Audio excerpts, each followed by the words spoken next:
Hello and welcome to Good Earth Natural Foods webinar on CBD oil. We are glad that you could join us, and we are proud to give this information to you tonight. At Good Earth, we're always committed to helping you find the best information, answers to your questions and concerns that are available so that you can be empowered to make good decisions about your health, your wellness, especially from a holistic standpoint. And so again, we welcome you and glad you could join us. We have today three of our wellness consultants, and we'll go ahead and let them introduce themselves and get started right into the webinar. Thank you. Today, we bring to you Kit Roberry, who's a wellness consultant of 36 years, 21 years in the retail scene. She has also had the unique experience of being a medical research expert alongside doctors and integrative medicine expert. We also bring to you Lauren Larson, and he has over 10 years of wellness consultant experience, as well as 20 years in the industry. He has a Bachelor of Science in Pre-Med. He's finishing up his graduate degree right now in lifestyle medicine, and he's an adjunct professor over at UVU, a nutritionist, a personal trainer, a yoga instructor, advanced EMT, and a whole lot else. My name is Tasha Nelson, and I'll be your hostess tonight. I'm a wellness counselor of about 12 years. I've been in the wellness and health industry over 30 years. I have a Bachelor of Science, a Master Herbalist degree, Iridologist degree, and I'm the specialty diet coach and natural medicines researcher. And we are so excited that you are here. Thank you for taking time out this evening to be with us. We think you'll really enjoy hearing all about CBD. We want to hear from you, so please text your questions to 801-368-3287 so we can get all of your questions and hopefully be able to answer whatever you'd like. So let's cover a few topics about CBD during this webinar. We'll first start with what CBD is. We'll tell you where it comes from. The positive effects of CBD, the history, the legislation, some of the other hot topics, and why so many people are benefiting from CBD. So going to our panel, what is CBD? CBD is short for cannabidiol. That's in the plant family. One of the most abundant sources is hemp. It's also known as a phytocannabinoid or plant-derived. So CBD is something that we get from plants and we have to consume in order to have that in the body.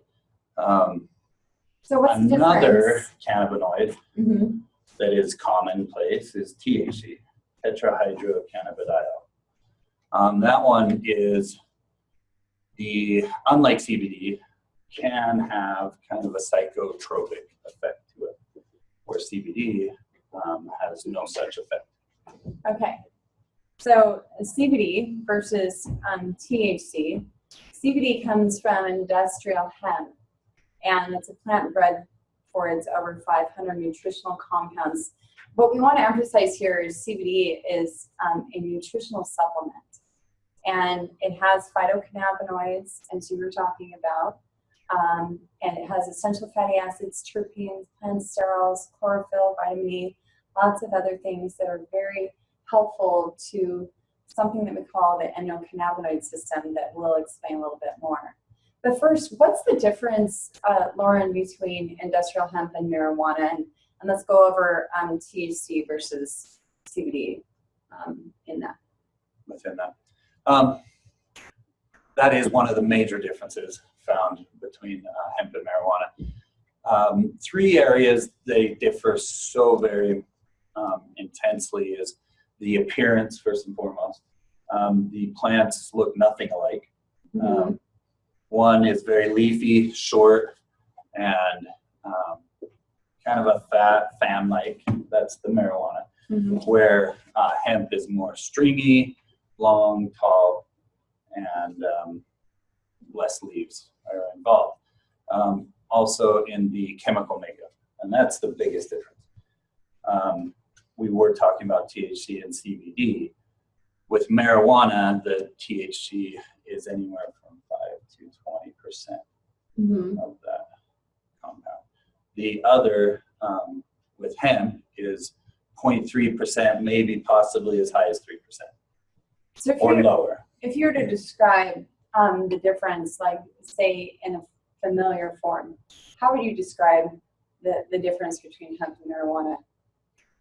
My cousin Ernest.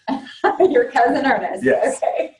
I don't have a cousin Ernest, but I always wanted one. Cousin Ernest, we all have one, and he is part of the family, flesh and blood, but he's always kind of distant. He's off in the corner. You don't really know much about him. He's very different than you are, yet he's flesh and blood. And that's kind of the same concept. It's the cannabis sativa family. Both marijuana and hemp are found within that family, but they could not be more different, especially in things like appearance, chemical makeup, usage as well. Application. They actually oppose each other in some. Yeah. Like Cannabidiol is they use stronger a lot. in hemp. Right. And so CBD, just like THC, is much more prevalent in hemp than it is in the marijuana itself. And that's how it's bred. And that's why there's differences, because they were Naturally, breeding that's something how to it be a comes. drug Mhm. at one point in time with way higher THC. Right. Whereas the original hemp plant was our CBD nutritional plant. And the small amount of THC that occurs in hemp is non-psychoactive. Mm-hmm. So it Not does enough not, to make a difference. not enough to do anything. Yeah. So let's talk about cannabinoids, which are found in the hemp plant and in many other sources in nature. So, Kit, what are cannabinoids? Cannabinoids are plant substances. I think there's 84, 85 substances that actually will act on the endocannabinoid receptors in the human body. So the endocannabinoid system occurs naturally, and these cannabinoids can activate. The body doesn't make its own endocannabinoids like anandamide, which is in breast milk, that activate on these CB1 and CB2 receptors. But the plant or phyto-based cannabinoids can also happily and act well on these receptors, just like phytohormones in plants act on the hormone receptors in the body. So they are helpful, they're facilitating, they are a normal part of the chemistry the body expects, knows how to handle, knows how to work through, knows how to cycle out. And so it's nothing foreign, it's actually very natural in the chemistry to have these cannabinoids. And there is some evidence that the lack of proper exposure to cannabinoids, either through initially in a newborn through breast milk on up through exposure to normal foods, can be the reason why we have some of these problems that cannabinoids actually resolve. So there's a good basis for using the hemp extract as a facilitator or normalizer to finish or complete or facilitate this endocannabinoid system, which is very helpful to the central nervous system and to the peripheral nervous system. Yeah, so cannabinoids are needed, and they're found in many places in nature. Here's a list of a whole bunch of different plants that are out there. Cannabidiol obviously comes from cannabis, the hemp variety, it's strongest in. But look at this list. We've got echinacea, kava kava, helichrysum. Who doesn't use, the essential oils of some of these? Black pepper, it's in breast milk. Cocoa beans, the body makes it. All mammals make it. It's a natural thing, and science is just showing us all these fantastic things about the endocannabinoid system. And we were talking about Candace Pert and how she was key in helping us find the opioid receptor. Well, now the biggest thing is the endocannabinoid system that receives cannabinoids. And so it's a fantastic thing that we have in science, and it's helping a lot of people to learn about this and to know more about it. Up until about 30 or 40 years ago, too, other than blood-borne chemistry, we have no way of measuring at the cellular level, or even discovering these things. And I remember early on in my years in research, when I think there was a Nobel Prize winning study bringing out prostaglandins, discovery of prostaglandins or endorphins. It's relatively recently, from a scientific standpoint, that we're starting to find these deeper pathways that don't occur in the blood. Yeah, and they're helping us the more that we find out about them. So let's go over the ECS, which is our endocannabinoid system. What kinds of things does it help with? Well, it's a really long list, but the autonomic nervous system, signaling, we were talking about facilitating neurotransmitters. You have a linked endon in nerve cells that have a synapse that they have to shoot those neurotransmitters, communicate at the synapse. And a lot of the problems like ADD, ADHD is the lack of ability to send messages firing all the way through those synapses. And, the cannabinoids actually act on some of this and facilitate some of this activity and help some of these things complete rather than forcing firing, or they're actually facilitating. So that's just one example. But yeah, so it helps with communication, which is why it helps with motor control and cognition and emotional responses. What are some other things that help? Anti-anxiety, neuroprotective. Pain receptors. Yeah. Anti-inflammatory. Yeah. And microcirculation is another thing. How many people have circulation issues and they just need their body to relax so that the blood pressure will get all the way to their fingertips and their eyes and everything else. Yeah. So let's talk about how CBD works. You were just talking about a synapse, and we have a picture up there now that shows, and we basically have one piece of the end of a nerve going to the other and some chemicals shooting across the way.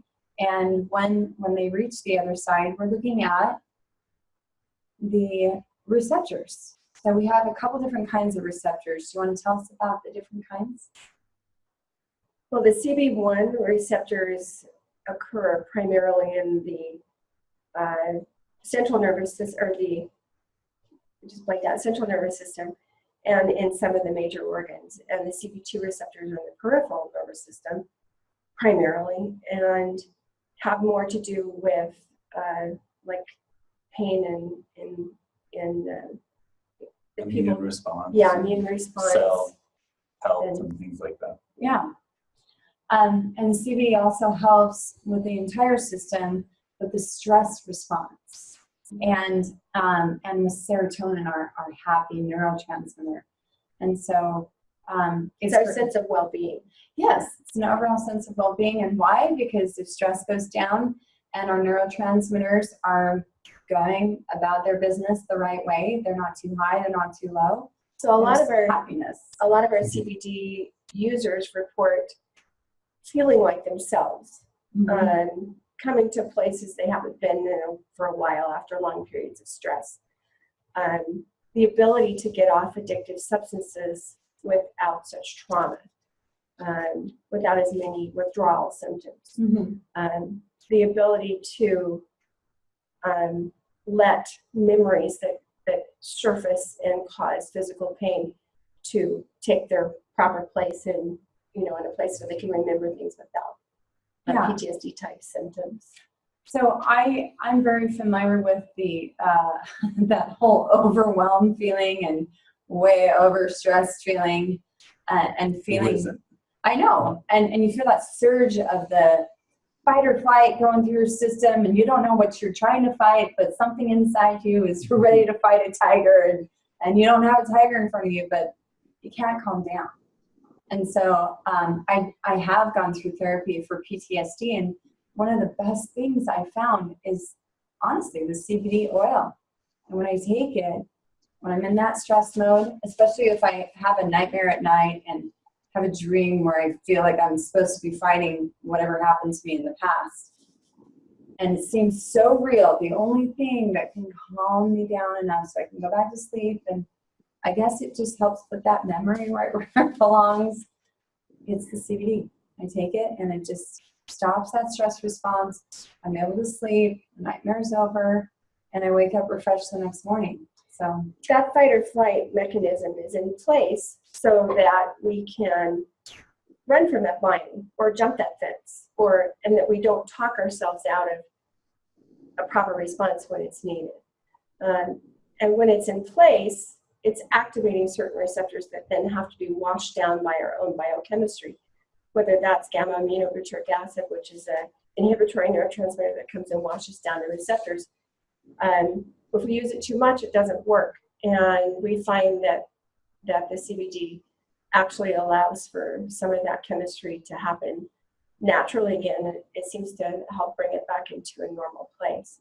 So recovery is quicker. Recovery is facilitated. It's quicker. It's helped along. And one of the important things to remember is CBD. We were just talking about CB1, CB2 receptors. CBD helps to nourish and feed all of them. And so it's a very important nutrient to have. In fact, it promotes balance in cells, in not only the neurotransmitters that we're talking about, the digestive system. It may help to normalize our own endocannabinoid system so that it's behaving correctly. Mm-hmm. Because we do produce our own. We do. And I don't think we're making enough sometimes. Or not consuming enough, because if it's in all these plants that are around us and we can consume it to receive some help to make it, then maybe we need to consume more. Yeah. The benefits of CBD are they're strongly antioxidant, they're pain relieving, calming, relaxing, they prevent sleep, they feed and protect and help the nerves repair. We talked about the immune system. It also reduces the oxidative stress. So when there's too many, not antioxidants, but the opposite, when there's too much oxidation, that acidic sort of feeling, especially if you've eaten the wrong things, right? It also helps with something that's key to seizures. And so seizures use the sodium-calcium exchange in the cell pathway. And when it's too high and it's firing too high, it's almost like electricity voltage is wrong. You just plugged it into the wall and it's going to just blow a fuse. Misfiring. Yeah, and so there's misfiring there, or it can be too low. And so when CBD comes in, it is a balancer, and it helps with that sodium-calcium exchange so that it can regulate it, so that it modulates it, so it balances it. Which is why we get so much feedback from customers on improved seizure activity. Yeah. In a variety of ages and variety of situations. There's many types of seizures too. Mm-hmm. They can occur anywhere in the brain. There are some that are more common, there are some that are less common. They don't always manifest themselves in the same way. And there's even some more of the diseases that are associated with the brain that are now thought to be more like an undiagnosed seizure type activity that could be benefited. Yeah. On that note, if you're deficient in a cannabinoid, you can go as far as being clinically endocannabinoid deficient, and there's a syndrome named after that. And there's a lot of conditions that are, they're doing research, and they're Failure finding— to thrive is in that category. Yeah, failure to thrive, as you were talking about. Right. When they're not breastfed and they don't receive the cannabinoids, fibromyalgia, irritable bowel, some types of migraines have to do with this endocannabinoid system being perhaps undernourished or the body just not making enough. Other nervous system issues. And let's talk about it as a neuroprotectant for just a minute. So our nerves are protected by certain substances, and cannabinoids is one. So what kind of conditions does that help in general? Neuropathy. Mm-hmm. A lot of people report pins and needles. We also know that there are some associated vitamin deficiencies, B vitamins and magnesium deficiencies that play into that, but all of those are involved in stress too, because as we're exposed to stress, we use up, we don't realize adrenals use up 80% of your vitamin C. they use up all these nutrients, and in order for the body to heal, and you've got not only the nutrition we need to put in, but to facilitate some of these healing mechanisms that help it restore normal function.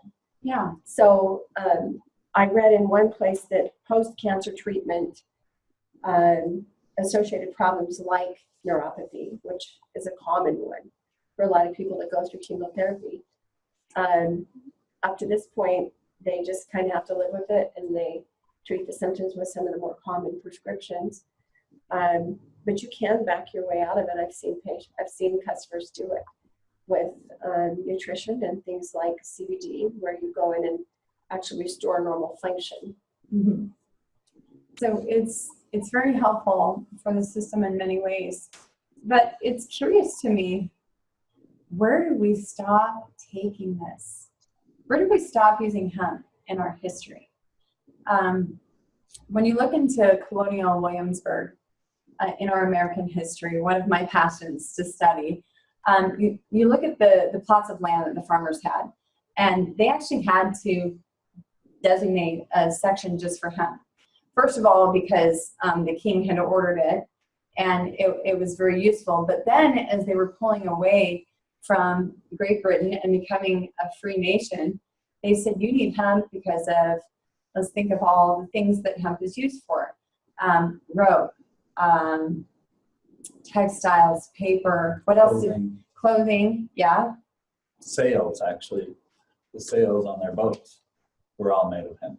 Yeah, and part of the Revolutionary War was won because hemp was their ropes and their sails and their other things. But it also was used for health purposes. I mean, there's evidence of CBD being used as early as 2700 BC amongst Chinese herbal medicine. And Hippocrates himself, the physician, the Greek physician, used it often and recommended the use of it. So, I mean, it was prevalent even from a health perspective at that period of time. But then later on, for example, when the FDA was formed in 1906, there was, that's the first time they declared that hemp was an addictive substance. Oh. That there was something dangerous about that. But at the 11th hour in the legislation in 1930, it was, until then, it was still distinguishable from marijuana. And the hemp got thrown in as part of the Schedule I drug at the very last minute, when it was inappropriately, inappropriately. And there was a whole lot of propaganda leading up to that too. I mean, just if you're in Google, let's just focus on Schedule I. Schedule I means it's bad for you. You should never take it, and you should never have it. And that's how highly addictive. No, there's two parts to Schedule I. Highly addictive and no medical use. But that's not true. And Schedule I is the most dangerous of all. And hemp was a Schedule I drug. But like I said, at the last minute thrown in. Because marijuana was. The two were linked together. And the war on drugs with President Nixon as well, he's declared that same thing. All cannabis was a Schedule I drug. So what's funny is our society is now putting out a remedy with our legislation. We actually see that in 2003, there's a U.S. patent for the non-psychoactive components in hemp, because hemp is so good for you and it's nutritious. And so CBD would be one of the major things that they patented. Why? Yeah, I know. Because it has a medical use. Why? Because they knew that this was coming out. And so legislation has changed. We actually have some national legislation that's gone through. So we have the Hemp Farming Act, the Senate Bill 2667, the House Bill 54885. Those are like the same bill. I read them both. And they're almost the same verbiage. It's just they went through both houses. They have passed. They have passed. Yes. And then the Utah State SB 130, which is on CBD, and the HB 195 and 197. Those are more for cultivation and hemp themselves, and then there's one for medical marijuana, and appropriately, which is separate. The CB 130 separates him from marijuana as a consideration. I think we're moving in a good direction. Yeah. We It's are inevitable. and we need to, because one of the reasons why I'm sure everybody is listening tonight is you're interested in CBD, and you'll probably take comfort in knowing it's not only legal, it's very helpful for you. It's a very good nutrient for the body, and those who are experiencing things, ailments, that it's now helping them. It's a remedy for their ailments. It's probably a deficiency that they're feeding. It isn't uncommon for a customer to come in for one reason and then have resolution of other things that they didn't expect from it. Yeah. Absolutely. And example, a couple of days ago, a wellness counselor said a man was taking it for pain and found that it resolved his tinnitus. Yeah. And nothing else had helped that he had tried. Anti-inflammatory. So Good Earth has taken an active role in ensuring CBD freedom for these very reasons. And in conclusion, CBD is a nutrient. It's for our endocannabinoid system. It's one of the biggest receptor systems, neurotransmitter-based systems that we have, and it's a need. It comes from industrial hemp in high quantities, and there's other plants out there as well. It helps people resolve addiction. It's also helpful for numerous conditions that we've talked about. And so the other great thing is you can ask a wellness consultant at any time more about CBD. You can have them look up on our natural medicines database any prescription that you're taking and see how it interacts with CBD. Take some questions if there's any. Yes. Text it in, okay. Would you address CBD use with seizures? Yes. So, Kit, would you like to talk about seizures? Well, it's widely known in the research what they're seeing now that it has application. And it really, there's a lot more to be learned about what it will do, but we do know from just our customer base that it gives great resolution and allows people on prescriptions for seizure activity to minimize that, and in some cases reduces it significantly, the occurrence of the seizures. And you were telling me about a customer who their child had seizures, like hundreds every month. How are they doing? Well, they came in the first place because they wanted an alternative to the seizure medication that they were taking at the time. Mm-hmm. The side effects were just too much.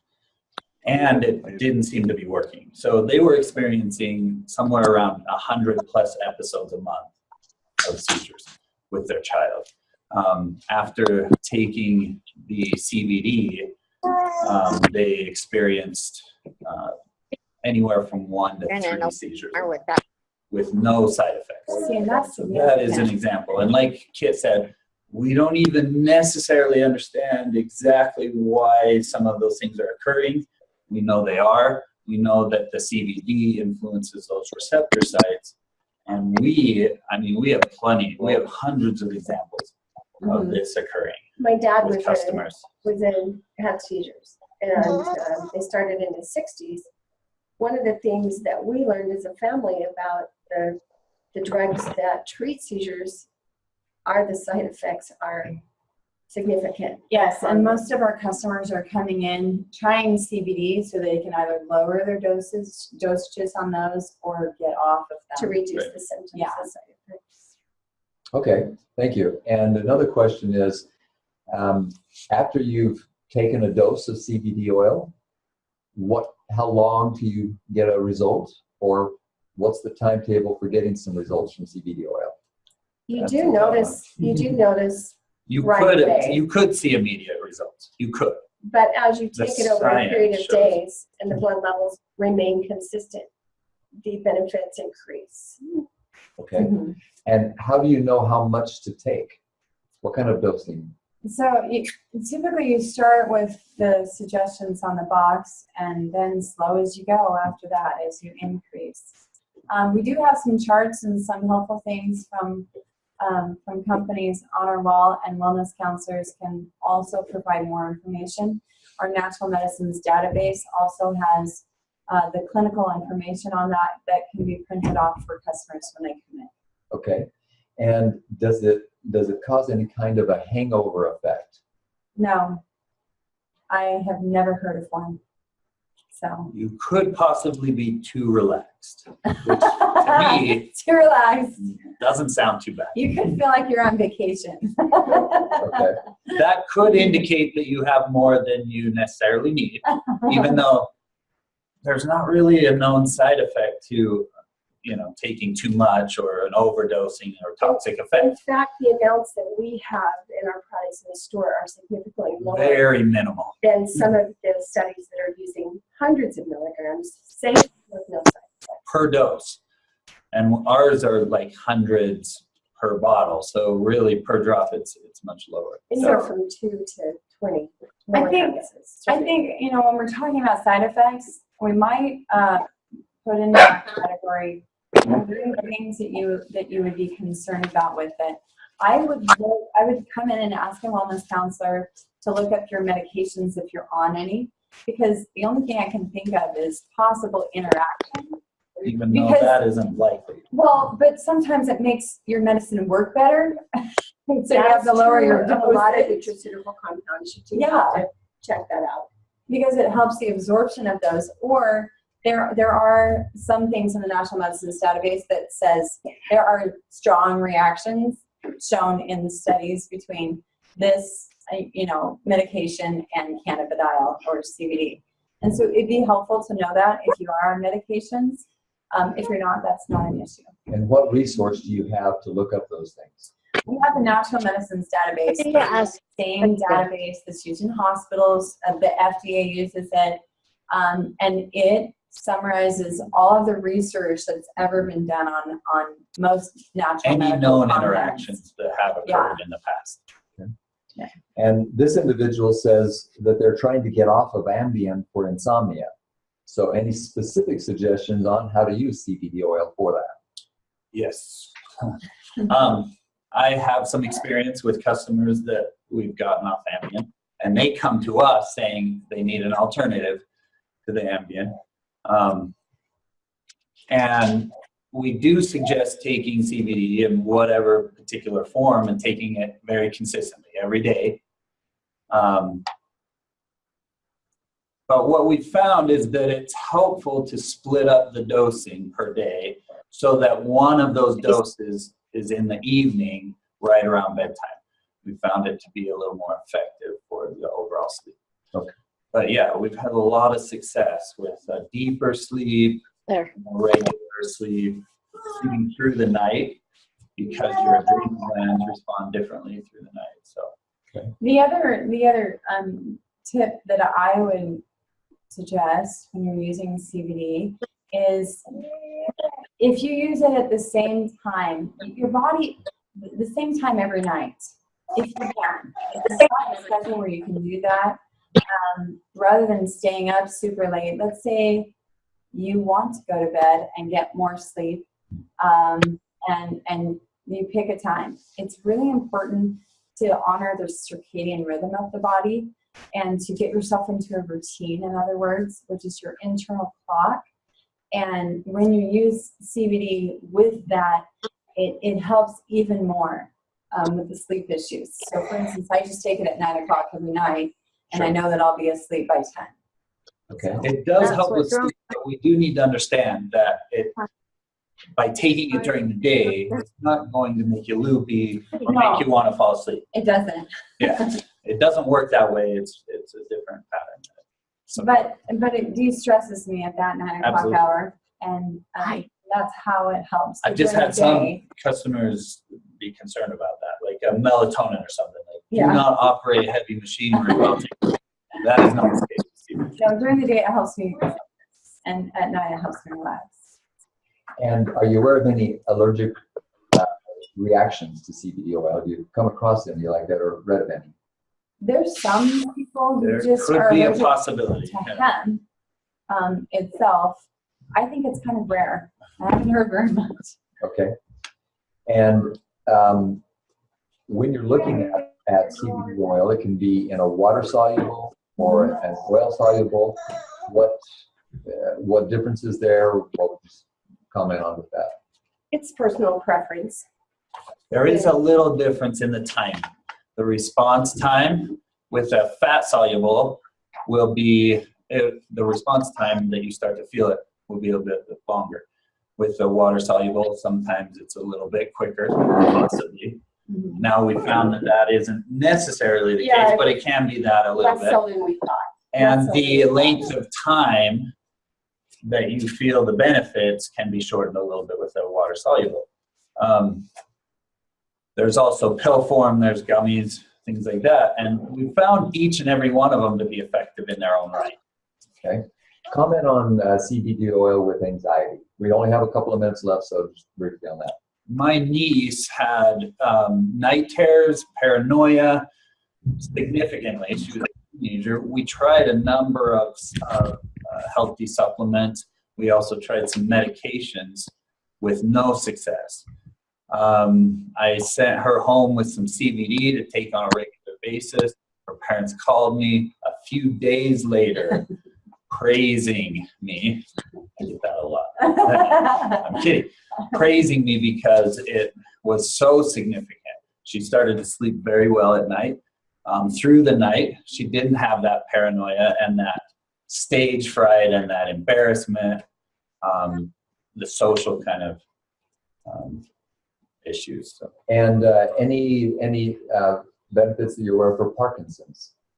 There are in the clinical studies direct application for MS, Parkinson's. So there's a long those list. categories. Okay, so they can come in and talk and get some more information. on Yeah, that. chronic have- autoimmune diseases. And the national database that we have, they can come in and have access with any of our wellness consultants regarding that, Yes, right? Okay. yeah, they And- can use that. We can be much more thorough. This Yeah. term came from a customer. It's a game changer. Okay. It allows some things to happen that aren't happening in any other way.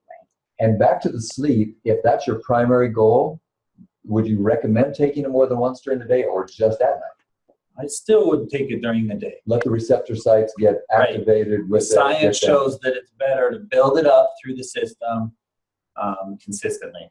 Probably because it's protected. Yeah. So it needs to be in place. Okay. Helps with the stress. Yeah. And finally, with your talking about the quantity to take, do you usually talk in terms of drops, dropperfuls, or milligrams?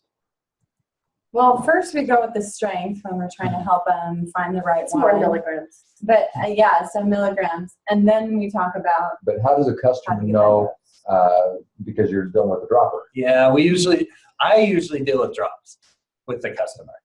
Just And because drops- it's 10 drops layman a day terms. How many broken up. milligrams in 8 to 10 drops is a good middle ground.